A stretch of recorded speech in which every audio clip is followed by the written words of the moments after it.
ओम भूर्भुवः तत्सवितुर्वरेण्यं भर्गो देवस्य धीमहि धियो यो नः प्रचोदयात्। ओम जयंती जया मंगला काली भद्रकाली कपालिनी दुर्गा क्षमा शिवा दाति स्वाहा स्वधा नमस्तुते। ओम हे कृष्ण गोविंद हरे मुरारे हे नाथ नारायण वासुदेवाय नमः। ओम अच्युतम केशवम श्रीराम नारायणम कृष्ण दामोदरम वासुदेवम हरि। ओम नमो भगवते वासुदेवाय नमः। ओम मातृदेव भव ओम पितृदेव भव। ओम नमः शिवाय ओम नमः शिवाय ओम नमः शिवाय। नमस्कार मित्रों, मैं उदय कुमार सिंह एक बार फिर से आप सभी का स्वागत करता हूं अपने बेहद विशेष कार्यक्रम में। मित्रों, जो कार्यक्रम में 12 बजे लेके आता था, आज थोड़े विलंब से यानी 1 घंटा 20 मिनट की देरी से मैं आप सभी के साथ जुड़ा हूं। मित्रों, जैसा कि मैंने सुबह 11 बजे जब आप सबसे जुड़ा तो उस समय भी बताया था कि तकनीकी खामियों की वजह से 10 बजे का कार्यक्रम मैं 11 बजे लेके आया। मेरे मित्रों, एक बार फिर से इंटरनेट का प्रॉब्लम, कई सारी दिक्कतें होती है मेरे मित्रों। टेक्निकल जब आप कुछ जो है डिजिटल प्लेटफॉर्म पर अगर आप कुछ करते हैं, सोशल मीडिया पर कुछ करते हैं, तो उसमें कभी नेट की प्रॉब्लम आती है, कभी बिजली की समस्या आती है। तो कोई ना कोई समस्या रहने की वजह से मेरे मित्रों, मैं एक बार फिर से आप सभी से 1 घंटे 20 मिनट की देरी से जुड़ा हूं। पितृपक्ष का कार्यक्रम, जैसा कि आप सभी को मालूम है कि मैं लगातार 2 सितंबर से आप सभी के साथ जुड़ता आ रहा हूं और मेरी पूरी कोशिश होती है कि मैं पितृपक्ष के दौरान जो है वो 17 सितंबर तक है मेरे मित्रों। आप सभी को मालूम है, पहले भी बताया मैंने, एक बार फिर से बता रहा हूँ कि 2 सितंबर से जो है पितृपक्ष का कार्यक्रम शुरू हुआ है, पितृपक्ष शुरू हुआ है।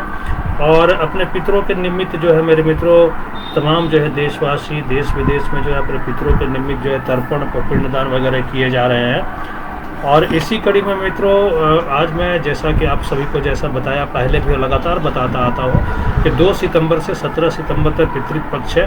और पितृपक्ष के दौरान मेरी पूरी कोशिश रहेगी मैं प्रतिदिन आप सभी के साथ जुड़ूँ।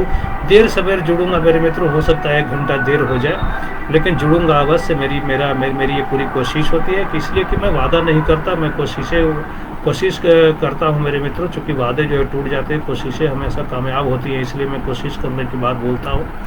और उसी कोशिश के तहत मेरे मित्रों, आज एक बार फिर से मैं आप सभी के साथ जुड़ गया हूं।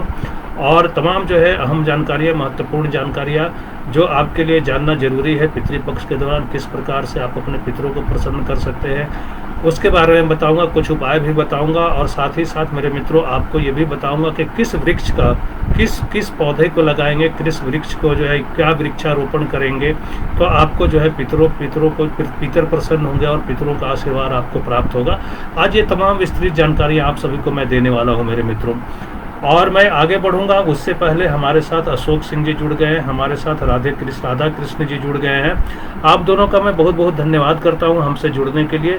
आप सभी मित्रगणों का के जो आप जो जुड़ते हैं, आप जो मनोबल बढ़ाते हैं, उसी के तहत मैं आप सभी को नए कार्यक्रम, ताज़ा तरीन कार्यक्रम, चाहे वो धार्मिक हो या फिर खबरों से जुड़ा हुआ कार्यक्रम हो, आप सभी के साथ, आप सभी के बीच लेकर आता हूं, आप सभी से रूबरू होता हूं।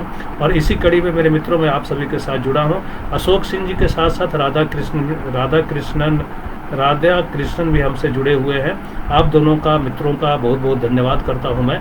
और आप जैसे और भी तमाम ऐसे लोग हैं, ऐसे मित्रगण हैं, ऐसे दोस्त हैं, ऐसे साथी हैं, ऐसे आदरणीय हैं, सम्माननीय हैं, जो हमारे साथ जुड़े हैं, हमारे कार्यक्रम को देख रहे हैं, उन सभी का भी मैं धन्यवाद करता हूं, अभिनंदन करता हूं अपने कार्यक्रम में। और इसी के साथ आगे बढ़ता हूं और आप सभी को मैं बताऊं मेरे मित्रों कि ये जो पितृपक्ष जो होता है, 15 दिन 16 दिन का जो ये काल होता है, ये बहुत महत्वपूर्ण होता है मेरे मित्रों।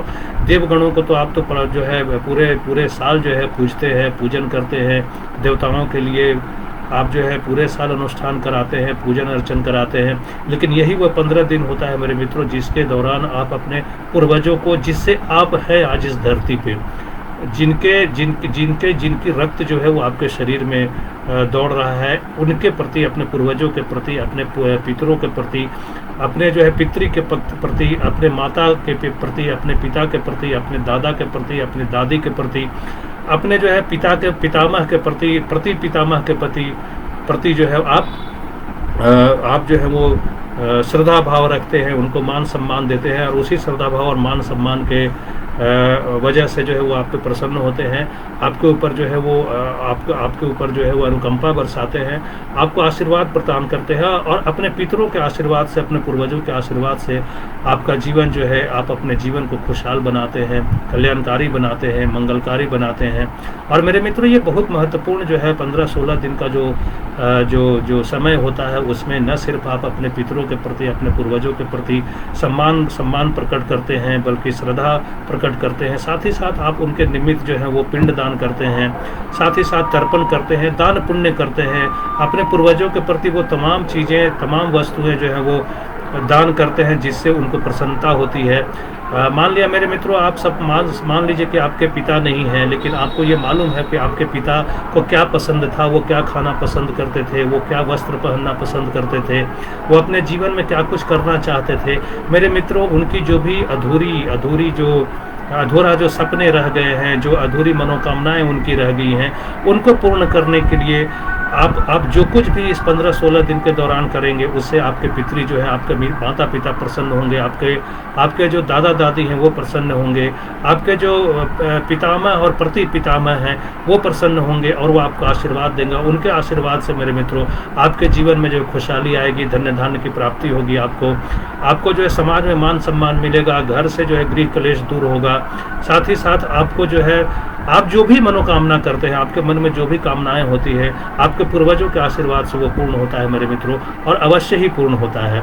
ऐसा जो है, मैं नहीं बोल रहा हूँ, मैं चूंकि आपसे कई बार जुड़ता हूँ, हमेशा से जुड़ते रहा हूँ, पूरे सावन जुड़ा आपसे, और भी जितने भी पर्व त्यौहार होते हैं, तीज त्यौहार होते हैं, उसमें मैं आप सभी के साथ जुड़ता हूँ और उस तीज त्यौहार के बारे में विस्तृत जानकारी आप सभी को देता हूँ मेरे मित्रों। और आज भी मैं आप सभी के साथ जो है वो पितृ पक्ष के दौरान जो है पितरों के प्रति किस प्रकार से आप पिंडदान कर सकते हैं, क्या कुछ उपाय कर सकते हैं, किस प्रकार के क्या कुछ पौधे लगा सकते हैं, क्या कुछ वृक्षारोपण कर सकते हैं, जिससे कि आपके ऊपर जो है पितरों की कृपा बरसती है। तो ये महत्वपूर्ण बातें मैं आप सभी के साथ करने वाला हूं मेरे मित्रों। मैं आगे बढ़ूंगा, उससे पहले हमारे साथ मनीष सिंह जी जुड़ गए हैं, हमारे साथ नंद किशोर सिंह जी जुड़ गए हैं, और हमारे साथ जो है राधा कृष्ण जी जुड़े हुए हैं, अशोक सिंह जी जुड़े हुए हैं, और तमाम आप जैसे तमाम साथी मित्रगण जो है वो हमारे वीडियो को लाइक कर रहे हैं, कमेंट कर रहे हैं।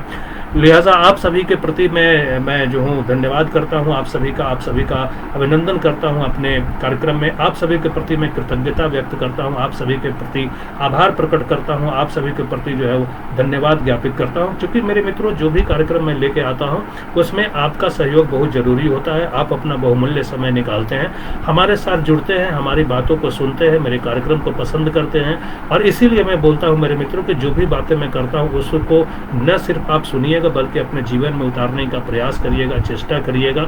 अवश्य ही आपके जीवन में जो है उसका शुभ फल प्राप्त होगा। आपका जीवन जो है वो आपका जीवन जो है वो सरल हो जाएगा, सुगम हो जाएगा, सार्थक हो जाएगा। मनुष्य, आपने अगर मानव तन पाया है, मानव जीवन को प्राप्त किया है, मानव देह अगर आपने प्राप्त किया है, तो अवश्य ही जो है आप सभी के लिए बहुत जरूरी है मेरे मित्रों।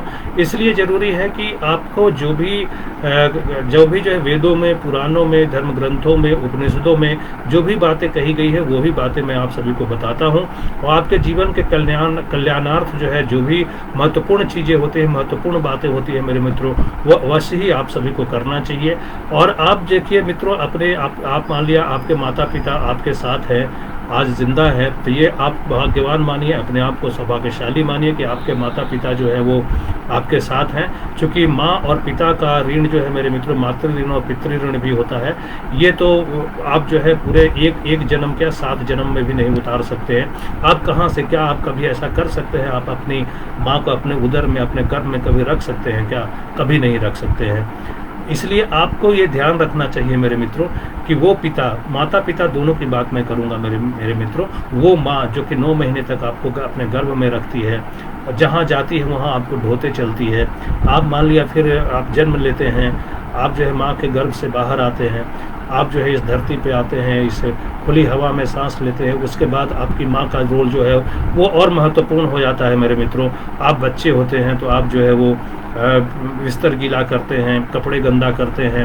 वो आपकी माँ होती है जो अपने हाथों से, उसी हाथ से वो आपके गंदे कपड़े को, गीले कपड़े को धोती है, सुखाती है, फिर पहनाती है आपको। और रात्रि में मेरे मित्रों याद कीजिए, आप कई बार ऐसा किए होंगे या सुने तो जरूर होंगे कि रात में गहरी नींद में आपकी माँ होती है और आप जो है वो अगर बिस्तर गीला करते हैं और बिस्तर गीला करने के बाद आप ज़ोर ज़ोर से रोने लगते हैं, तो आपकी माँ जो है वो आपको जो है खुद को जो है गीले बिस्तर जिसको आपने गीला किया है उस पे वो जाके अपने शरीर को रख के सो जाती है और आपको जो है सूखे बिस्तर पे सुलाती है। आप क्या करते हैं, आप जब बड़े हो जाते हैं, किशोरावस्था या फिर बड़े हो गए, आपका शादी विवाह हो गया, आपके बाल बच्चे हो गए, वो आपकी माँ की उम्र जो है वो थोड़ी ज़्यादा हो गई, वो उसको अगर किसी तरह की परेशानी हो रही है, तो मेरे मित्रों आप कहते हैं कि माँ तुम कुछ नहीं जानती हो, तुम कुछ नहीं समझती हो, और तमाम तरह की बातें कही जाती है। मेरे मित्रों बड़ा दुख होता है। आज जो है हमारे देश में तमाम वृद्धाश्रम है। आखिर क्यों है वृद्धाश्रम?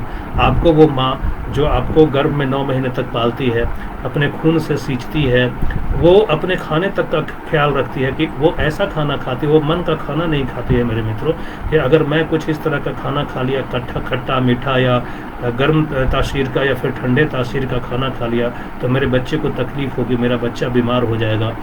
और वही माँ जब बुज़ुर्ग हो जाती है, तो उस माँ के लिए आप थोड़ा सा समय भी नहीं निकाल पाते हैं।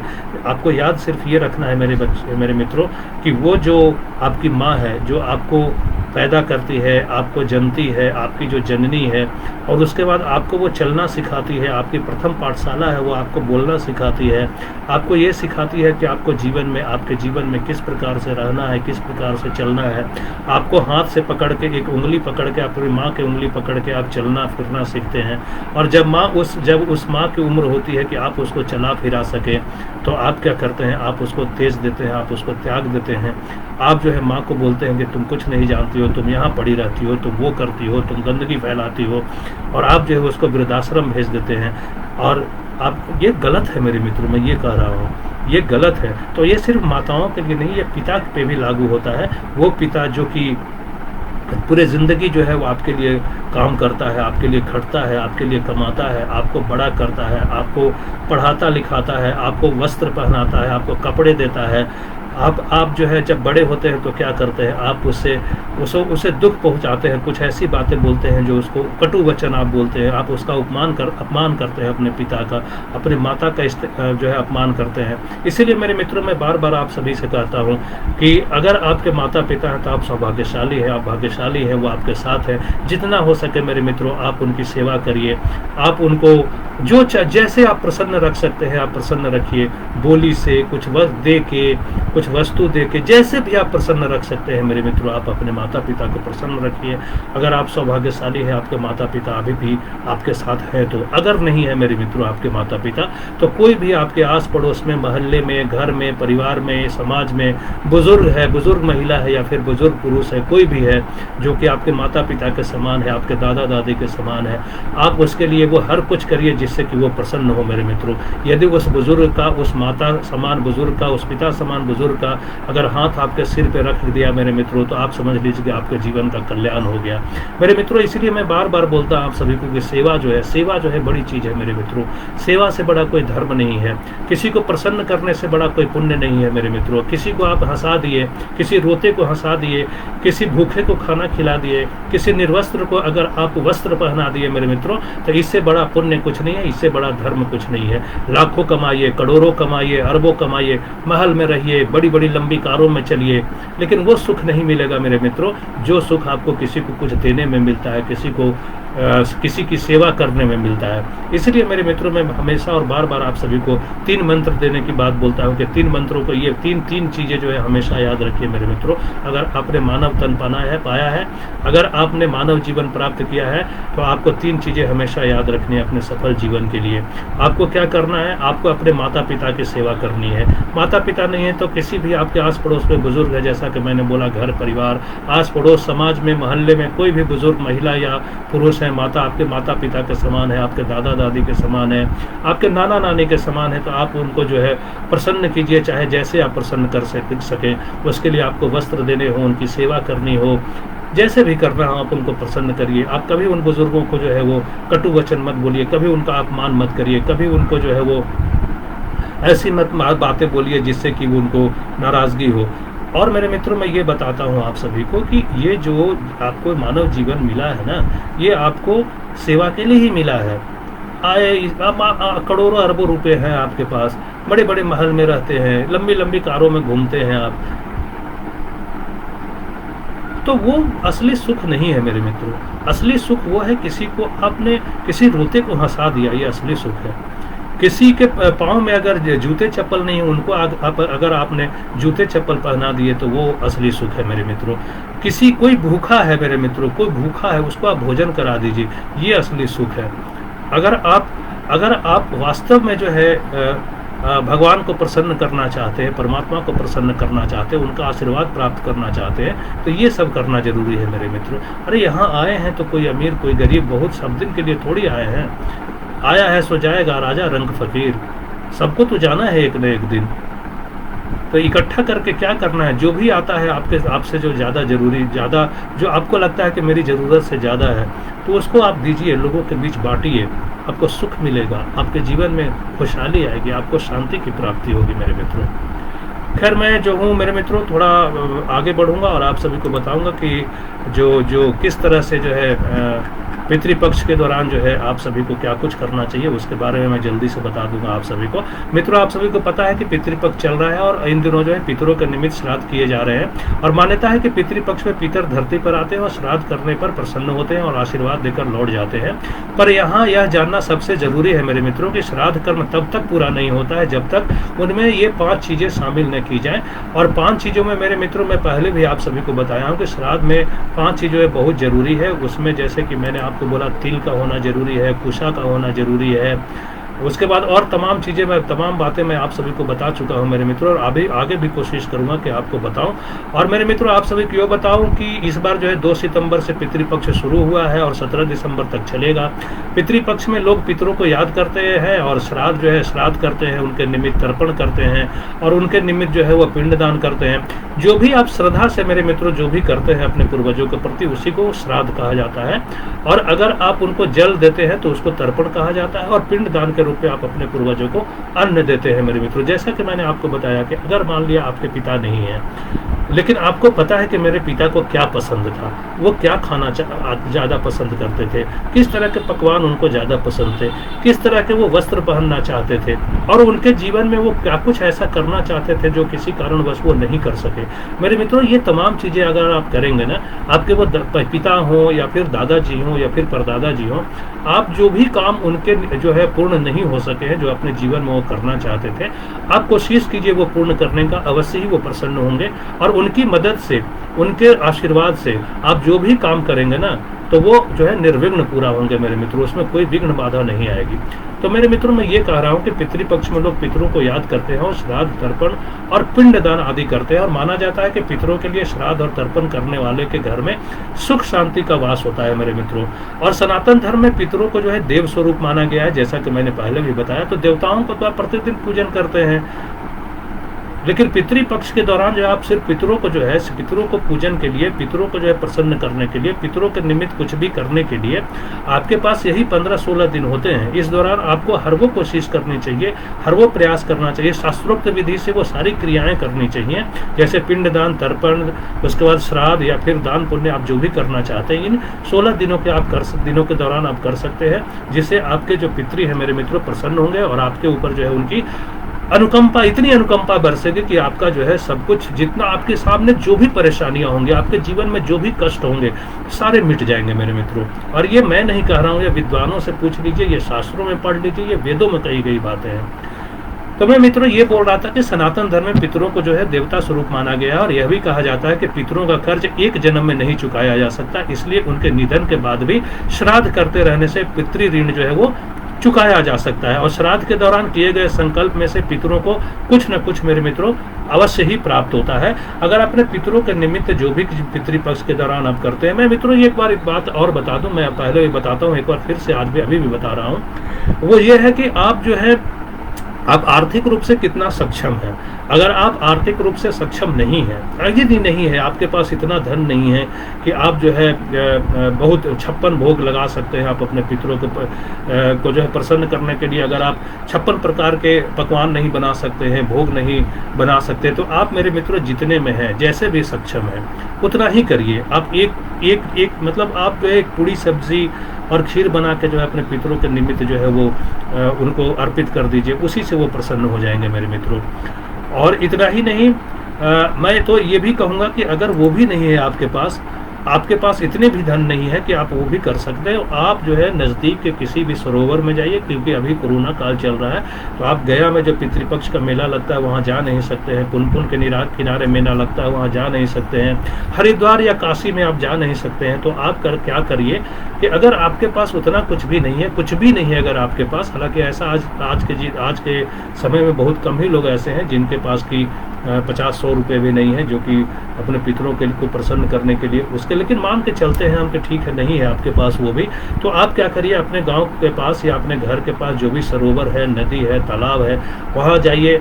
आप जो है उसमें नित्य कर्म से निवृत्त होकर जो है स्नान कर लीजिए, और उसके बाद जो है आप पितरों के निमित्त जो है वो जलार्पण कर दीजिए। जल लेके अपनी अंजलि में जो है वो कर लीजिए। उसी से आपके पितर प्रसन्न हो जाएंगे मेरे मित्रों, और आपके ऊपर जो है वो अपार कृपा बरसाएंगे वो। और उसी दौरान आप सूर्य को जो भी है, सूर्य देव को भी आप जल अर्पण करना मत भूलिए। उस समय सूर्य देव को भी आप अवश्य ही जल अर्पण करिए। तो मैं मित्रों ये बता रहा था आप सभी को कि सनातन धर्म में पितरों को देवता स्वरूप माना गया, और यह भी कहा जाता है कि पितरों का कर्ज एक जन्म में नहीं चुकाया जा सकता, इसलिए उनके निधन के बाद भी श्राद्ध करते रहने से जो है पितृ ऋण चुकाया जा सकता है। और श्राद्ध के दौरान किए गए संकल्प में जो है लिए गए संकल्प में से पितरों को कुछ न कुछ अवश्य ही प्राप्त होता है मेरे मित्रों, इसलिए जो है आपको कुछ न कुछ अवश्य करना चाहिए पितृपक्ष के दौरान।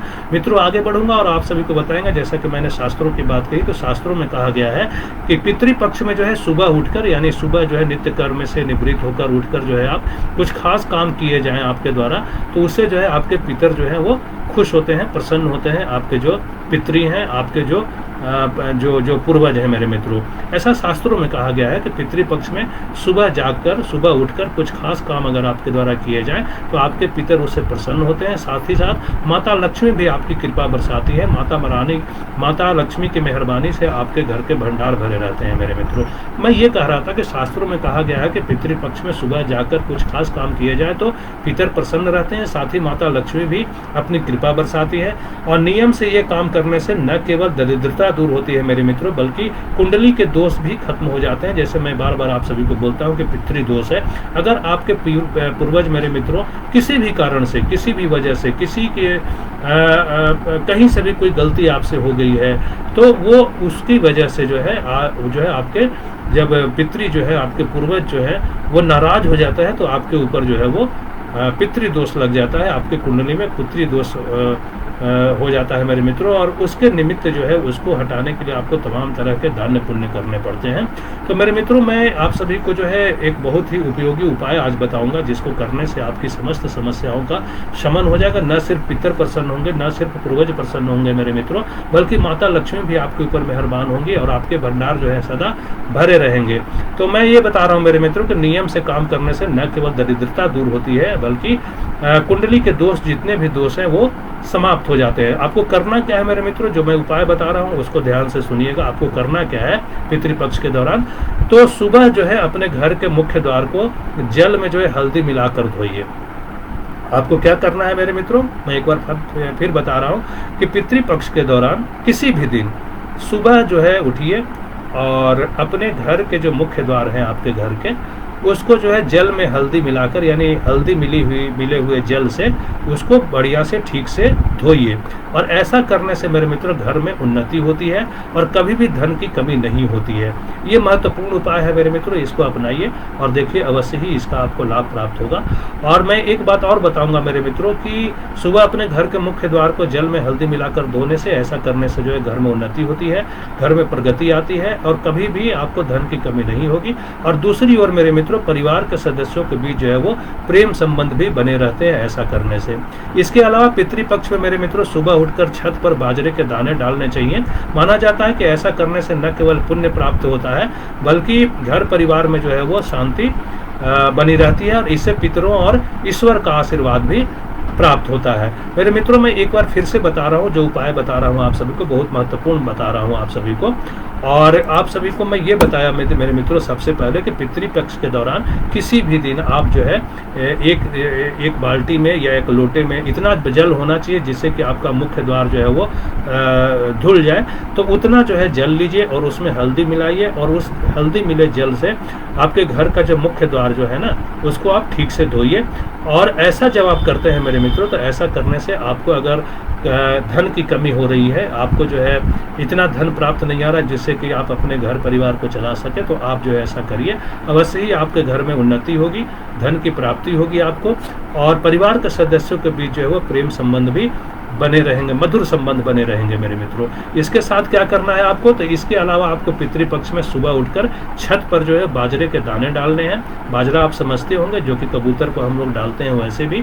तो वो जो है बाजरा आप लीजिए, आप जितना आप ले सकते हैं अपने हिसाब से आप लीजिए, और उसको जो है अपने घर के छत पे जो है वो डाल दीजिए। और ऐसा कहा गया है मेरे मित्रों कि ऐसा करने से अगर आप छत पे नियमित रूप से बाजरा डालते हैं तो आपको न केवल जो है पुण्य की प्राप्ति होती है, बल्कि आपके घर परिवार में भी शांति बनी रहती है, और इससे जो है पितरों का भी आशीर्वाद प्राप्त होता है आपको, और साथ साथ जो है आपको देवता भी आशीर्वाद प्रदान करते हैं। तो ये जो है मेरे मित्रों दूसरा आपको मैंने उपाय बताया। और तीसरा उपाय मैं आप सभी को बताऊं मेरे मित्रों, तो कटोले में जल, एक कटोरा लीजिए, उसमें जल लीजिए और रोटी का टुकड़ा डाल दीजिए उसमें, और फिर उसको जो है वो छत पर रख के आ जाइए। मैं एक बार फिर बताऊं आपको क्या करना है कि एक कटोरा लेना है, उसमें कुछ जल लेने हैं और उसमें कुछ रोटी के टुकड़े डाल देने हैं, और उसको फिर आप जाके अपने छत पर रख दीजिए। अगर आप ऐसा नियमित रूप से करते हैं तो आपके घर में सकारात्मक ऊर्जा का प्रवाह होता है, धन और स्वास्थ्य संबंधी जो भी समस्याएं आपके घर में होती हैं वो दूर होती है, और पितरों की आत्मा को भी शांति मिलती है मेरे मित्रों ऐसा नियमित करने से, मतलब पितृपक्ष के दौरान। और पितृपक्ष में हर रोज गाय और कुत्ते के लिए खाना जरूर निकालना चाहिए। ऐसा करने से घर में दरिद्रता नहीं आती है और आपके पितर जो है वो प्रसन्न होते हैं। ये मेरे मित्रों जो है तीसरा उपाय था जो आज को आप सभी को बताना था। मैं चौथे उपाय की तरफ बढ़ूंगा मेरे मित्रों, और क्या कुछ करना चाहिए आपको पितृपक्ष के दौरान, जिससे कि न सिर्फ पितृ आपके ऊपर प्रसन्न हो बल्कि देवगण भी प्रसन्न हो, और आपके घर में जो समस्याएं हैं, आपके पारिवारिक जीवन में, व्यक्तिगत जीवन में जो भी समस्याएं हैं वो दूर होंगे। तो मेरे मित्रों चौथा उपाय जो क्या करना है कि आप पितृपक्ष के दौरान जो है वो प्रतिदिन सूर्य देव को जल अर्पित करिए। सूर्य देव को जल देने के बाद दक्षिण दिशा की ओर मुंह करके पितरों का ध्यान करते हुए जल गिराइए, और इससे जो है मेरे मित्रों पितर प्रसन्न होते हैं और उनका आशीर्वाद आपको प्राप्त होता है। तो ये मेरे मित्रों जो है वो चार महत्वपूर्ण उपाय थे जो आप सभी को बताने थे। आप अगर ऐसा नियमित रूप से पूरे जो है पितृपक्ष के दौरान करते हैं या करते आ रहे हैं तो बहुत अच्छी बात है। अगर नहीं करते हैं तो अभी भी जो है आज 15, 16, 17 2-3 दिन बाकी हैं, अभी 2 दिन कम से कम बाकी है कल और परसों। तो आप जो इस 2 दिन ही करिए, अवश्य ही उसका भी फल प्राप्त होगा आपको। और मेरे मित्रों और क्या क्या साथ साथ करना है अपने पितरों को प्रसन्न करने के लिए वो भी मैं आप सभी को बताऊं। मैं जैसा कि पहले ही बताया था कि आपको कौन कौन से पेड़ पौधे लगाने चाहिए जिससे कि आपकी किस्मत चमकेगी पितृपक्ष के दौरान, उसके बारे में मैं आप सभी को बताऊंगा मेरे मित्रों। तो जैसा कि मैं आप सभी को मालूम है, पहले भी बताया कि पितृपक्ष चल रहे हैं और इन दिनों पितरों का श्राद्ध किया जाता है। उन्हें प्रसन्न करने के लिए तमाम तरह के उपाय किए जाते हैं, जैसा कि मैंने अभी 4 उपाय आपको बताए।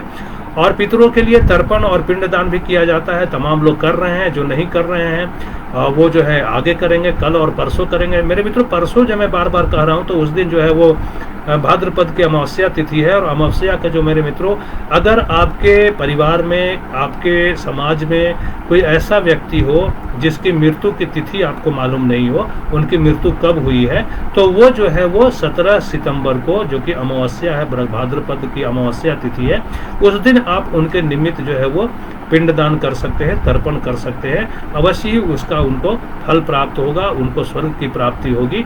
और मेरे मित्रों मैं जैसा कि अभी बोल रहा था आप सभी को कि जो है पितरों को प्रसन्न करने के लिए जो है तमाम तरह के उपाय किए जाते हैं, तर्पण किए जाते हैं, पिंडदान किए जाते हैं, श्राद्ध किए जाते हैं, दान पुण्य किए जाते हैं, कौवे को खाना खिलाया जाता है, ब्राह्मणों को खाना खिलाया जाता है, कुत्तों को खाना दिया जाता है। पितरों के प्रसन्न करने के निमित्त जो भी कार्य किए जाते हैं मेरे मित्रों वो बहुत महत्वपूर्ण होते हैं पितृपक्ष के दौरान। तो मैं ये बोल रहा था कि अभी पितृपक्ष चल रहा है, इन दिनों पितरों का श्राद्ध किया जाता है, उन्हें प्रसन्न करने के उपाय किए जाते हैं। और उनके लिए जो है तर्पण और पिंडदान भी किया जाता है। वहीं कुछ ऐसे काम भी है मेरे मित्रों जिन्हें करने से पितृ तृप्त हो सकते हैं, और जो मैं बता रहा हूँ मेरे मित्रों ये बहुत महत्वपूर्ण है। और वो ये है कि पितृपक्ष में कुछ शुभ वृक्षों को जो है लगाने से भी पितरों का विशेष आशीर्वाद प्राप्त होता है, और कुछ ऐसे वृक्ष भी हैं जो पितरों को प्रसन्न करते हैं। तो मैंने मित्रों पहले ही बताया था आपको कि कौन से वृक्ष हैं, कौन से पौधे हैं जिनको लगाने से हमारे पितर प्रसन्न होते हैं, उसके बारे में बताऊं।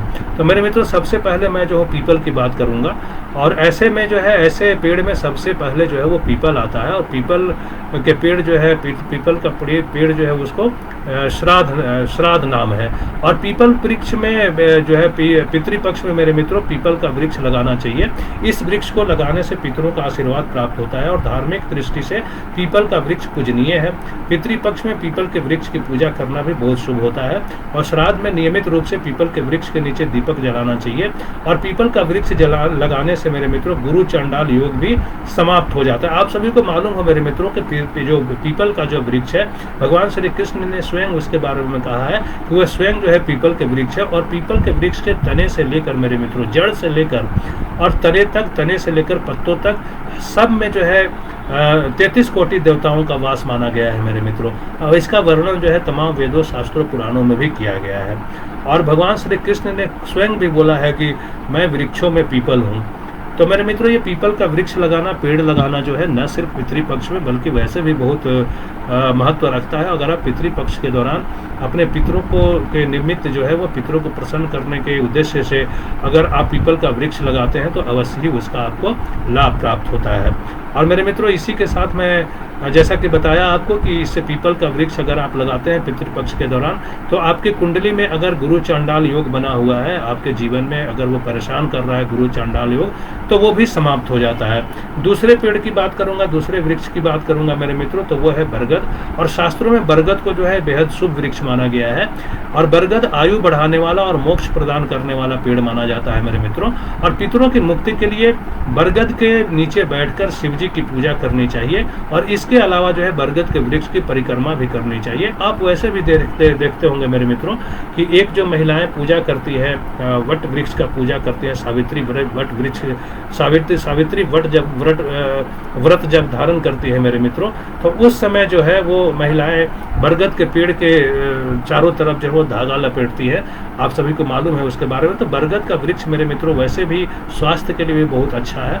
आप देखते हैं उतना घना और उतना बड़ा वृक्ष जो है भारतवर्ष में कम ही होता है। और ये जो है बहुत महत्वपूर्ण है, न सिर्फ पर्यावरण के लिहाज से बल्कि ये धार्मिक लिहाज से भी बहुत महत्वपूर्ण है मेरे मित्रों जो बरगद का वृक्ष है। तो मैं यही बताया आप सभी को कि बरगद शास्त्र में जो बरगद को बेहद शुभ वृक्ष माना जाता है, और यह आयु बढ़ाने वाला है और मोक्ष प्रदान करने वाला जो है पेड़ है बरगद। और पितरों की मुक्ति के लिए बरगद के नीचे बैठकर शिव जी की पूजा करनी चाहिए। और इसके अलावा बरगद के वृक्ष की परिक्रमा भी अवश्य ही करनी चाहिए। हमारे साथ मेरे मित्रों कई सारे और मित्र, हमारे दोस्त जो है वो जुड़ गए हैं हमारे साथ, मेरे मित्रगण जुड़ गए हैं, उनका मैं एक बार फिर से धन्यवाद कर दूं। हमारे साथ जो है वो विधायक सिंह जी जुड़ गए हैं, हमारे साथ अमरिंदर सिंह जुड़ गए हैं, मिथिलेश सिंह जुड़े हैं, नंदकिशोर सिंह नंदू जुड़े हुए हैं, राधा कृष्ण जी जुड़े हुए हैं, और अशोक सिंह जी जुड़े हुए हैं। और साथ ही साथ मेरे मित्रों तमाम ऐसे मित्रगण हैं जो हमारे वीडियो को लाइक कर रहे हैं, कमेंट कर रहे हैं।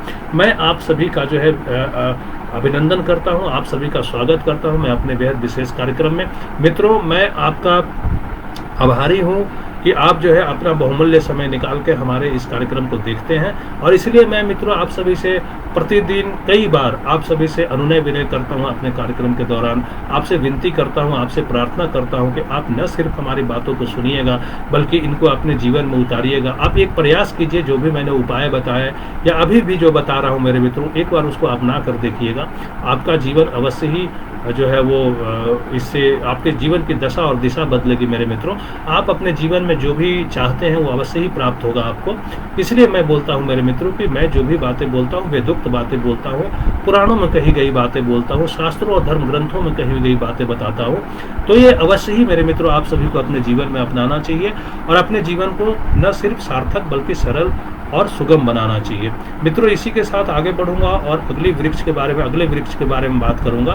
तो अगला वृक्ष है मेरे मित्रों बिल्व वृक्ष है। आप सभी को मालूम है बिल्व वृक्ष का क्या महत्व है मानव जीवन में, किस प्रकार से आप जो है वो सावन के पावन महीने में 30 दिन आप किस प्रकार से जो है भगवान भोलेनाथ को, त्रिपुरारी को आप जो है शिव शक्ति की जब साधना करते हैं, उस समय आप जो है सावन के महीने में बेलपत्र को किस तरह से महत्व देते हैं, बेल वृक्ष को किस तरह से महत्व देते हैं, और बेल का जो फल है उसको किस तरह से जो है विशेष महत्व है मेरे मित्रों।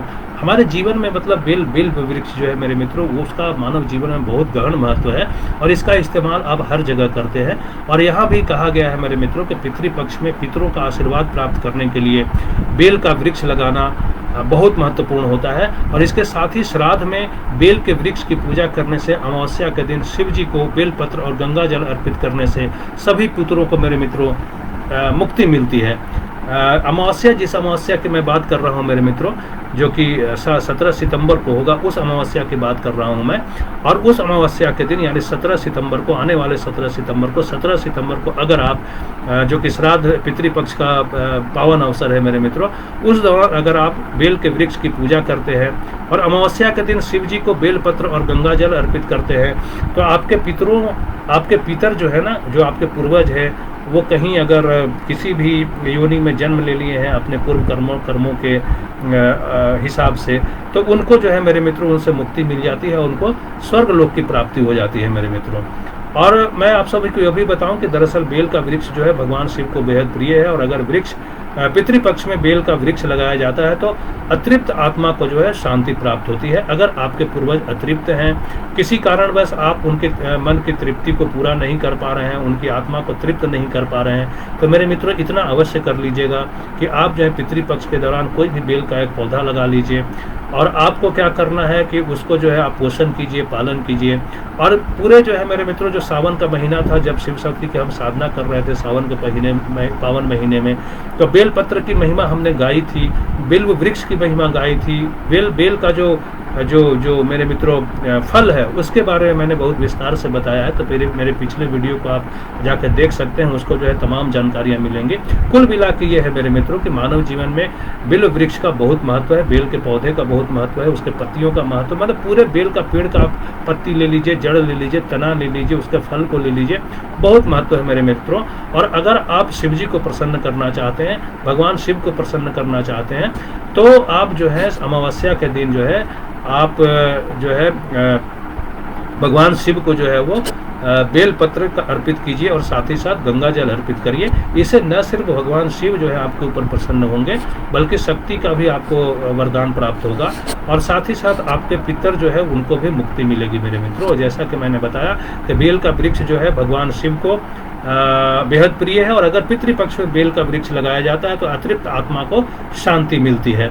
इसी के साथ मेरे मित्रों अगला पौधा जो है वो तुलसी का है। आप सभी जानते हैं कि इसका क्या महत्व है। आप हर घर में देखते हैं तुलसी का पौधा। तुलसी को संजीवनी बोला गया है मेरे मित्रों।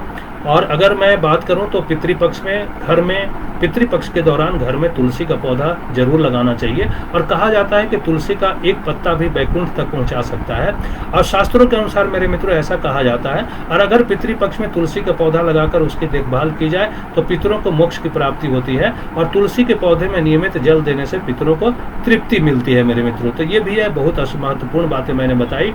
और जो अगला वृक्ष है मेरे मित्रों, अगला पौधा जो है वृक्ष है वो अशोक का है। उसके बारे में आप सभी को बताऊंगा। तो उसके बारे में बोला गया है मेरे मित्रों कि अशोक का पौधा जो है पितृपक्ष में जरूर लगाना चाहिए और ऐसा कहा जाता है कि जहां अशोक का पौधा होता है वहां शोक नहीं होता है।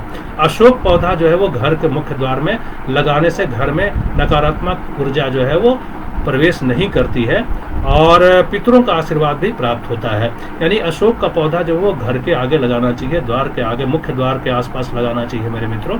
और ऐसा आप अगर करते हैं तो आपके घर में कभी भी नकारात्मक ऊर्जा का वास नहीं होगा, प्रवेश नहीं होगा और पितरों का आशीर्वाद भी आपको प्राप्त होता रहेगा। तो ये 5 पौधों के बारे में मैंने आप सभी को बताया मेरे मित्रों। पीपल का पौधा लगाइए जो है पितृपक्ष के दौरान, बरगद का पौधा लगाइए पितृपक्ष के दौरान। उसके बाद आपको बेल का पौधा जो है वो लगाना है।